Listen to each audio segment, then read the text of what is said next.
to switch the radio that's on 4045 up to 12350 and antennas to the northeast. Do a quick forecast for folks along U.S. East Coast, and then get the folks in the West Caribbean at the bottom of the hour.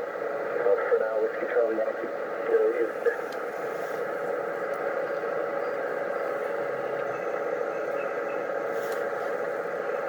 And we'll be with Marine Weather Center, Whiskey Charlie Yankee, and we'll start by listening for emergency or priority traffic.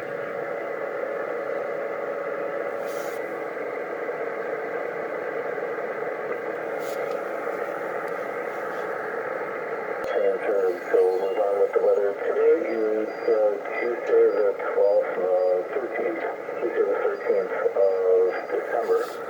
And looking at satellite imagery, we see all pretty fair and dry conditions along the U.S. East Coast. A couple of clouds around, but I think those are all kind of mid-altitude, cold atmosphere clouds, just a little bit of the moisture that's in the atmosphere condensing aloft, and probably nothing significant at the surface.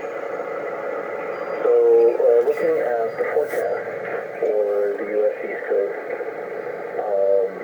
there is going to be a pretty significant weather system coming up the coast this week, discussed previously toward the end of the week. And in the meantime, we've got some decent weather in many areas of the mid-Atlantic states and the southeast U.S. coast.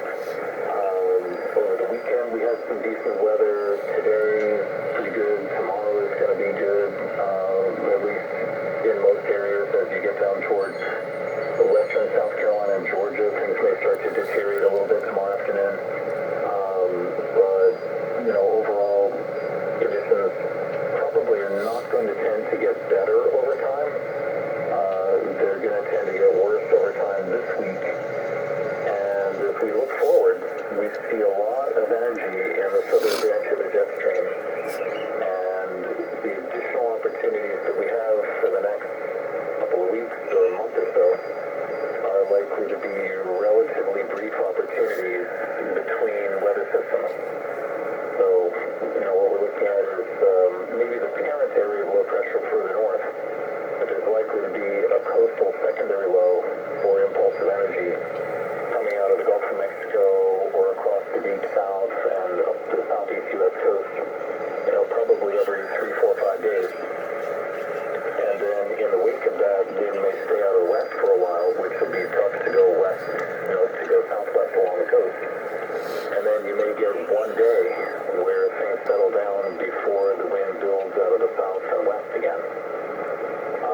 So it's just going to be, kind of a tough pattern from here forward, I think, for a while.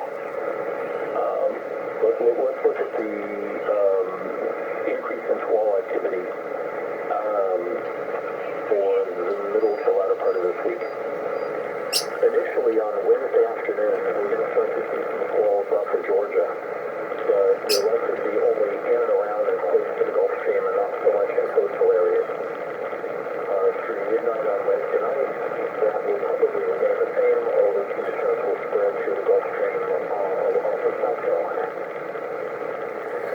Before dawn on Thursday morning, we may start to see some pretty significant squalls both in the Gulf Stream and along the coast of North Carolina and possibly some of South Carolina. Now, the details of exactly who sees squalls when are a little bit uncertain, but it would probably be best if you were in port by the end of the day on Wednesday if you were trying to move down the coast, or at least by midnight Wednesday night. If you push it until dawn on Thursday morning, then expect to start seeing some squalls with some fairly significant wind in the late overnight hours Wednesday night.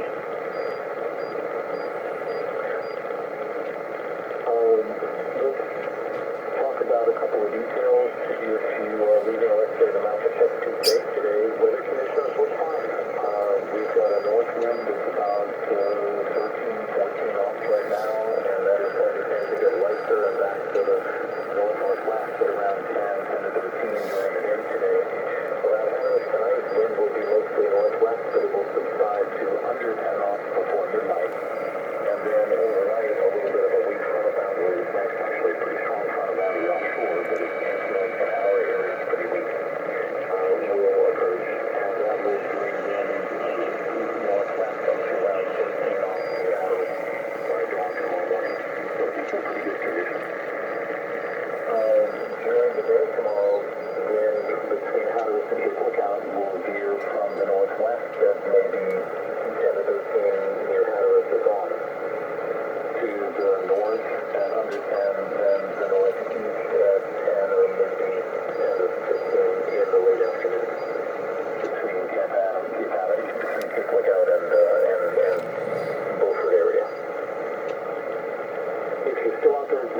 lookout area. Maybe it'll veer a little to the southeast at around 15, gusting 20 or so, getting into Wrightsville Beach at midnight. If you try to get to Southport by midnight tomorrow night, then wind could build out of the south-southeast at around 20, gusting 25 by midnight. But you still won't see the squalls. I think they'll stay offshore. But that would be about the latest I would want to get into Southport. And along the southeast U.S. coast, the South Carolina coast, we could be south well into the 20s, gusting above 30 by midnight on Wednesday night. So Thursday is going to deteriorate rapidly. Even by dawn, anywhere southwest of Hatteras, we could see wind generally south and well into the 20s, maybe as high as 30, gusting 35, and we could start seeing a few squalls to 40. During the day Thursday, it's going to get worse than that really quickly. So later in the morning, midday hours, it's hard to tell exactly where we will see most, the really strong winds. It may only be exterior to the coast. If you're in the ICW, I'm not sure whether it'll be windy. But probably all the waters off the coast are going to be veering to the south-southwest from Hatteras to Georgia at around something close to 30, gusting close to 40, and in North Carolina maybe some squalls to 50 by midday on Thursday. Later in the afternoon, that all starts lifting north and east of Hatteras, and we'll get the bad weather along the mid-Atlantic states by the end of the day on Thursday, with a strong east to east-southeasterly flow along the Delmarva and the Chesapeake Bay up to gale force in the afternoon on Thursday. So, Friday, if you were trying to move west-southwest along the coast, it would just not work out well. Wind might be west or west-northwest at 15, gusting 20 at dawn on Friday. But during the day, it could back to the west-southwest and pick up to 20 to 25, gusting 30. There is some disagreement among the models, but there's a realistic chance that you would see, west-southwest at 20 to 25, gusting over 30 by sunset on Saturday. So obviously you're not going to want to move southwest in that. And we could continue with wind well over 20 and gusting to at least 30 out of a westerly direction all the way through Sunday. Maybe by Sunday night, the wind starts to take on a more northerly direction, and Monday we could have our one day of light air before the next weather system marches up the coast on Tuesday. So let's talk about moving from Beaufort around Financial past Charleston to Brunswick and Mary. And weather should be fine. In the northeast, it is probably under 20, gusting 25 in North Carolina, around 20, gusting 25 in most of South Carolina, probably 18 to 23, 24, gusting 30 from Hilton Head down through Waters, Central Georgia. We may also have some squall to 20, let's say to 25 or 30 knots, maybe to 30 knots. Those are mostly on the Gulf Stream. I don't think there's very much activity between the Gulf Stream and the coast. Certainly there isn't much right along the coast. During the day today, there may be some slight abatement. There's likely to be more abatement in North Carolina, where we settle down. In eastern South Carolina, we'll settle to something a little close to that. Charleston through Georgia will settle a little bit under 20, gusting 25 out of the northeast by sunset.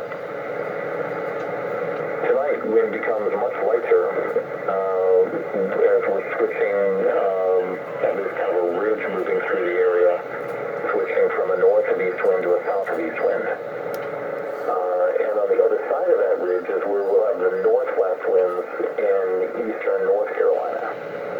So we've already covered that forecast. That we could be southeast or south-southeast at almost 20, gusting 25. You definitely want to be making landfall by sunset if you're looking to move to, say, Charleston or Hilton Head tomorrow. you know, obviously it's going to be really ugly with winds up to 30, gusting 40 or so on winds veering from the south to the southwest on Wednesday, late Wednesday night and Thursday night. Friday morning, we are along South Carolina, mostly west or northwest at around 15. During the day, things could be mostly backing from the northwest to the west and probably somewhere around 10 or 15. But by sunset, we could be west-southwest at 15, maybe 15 to 20. So if there were going to be some part of the day on Friday to move along South Carolina in the ocean, we'd probably be from early in the morning to mid-afternoon. Friday night is going to be west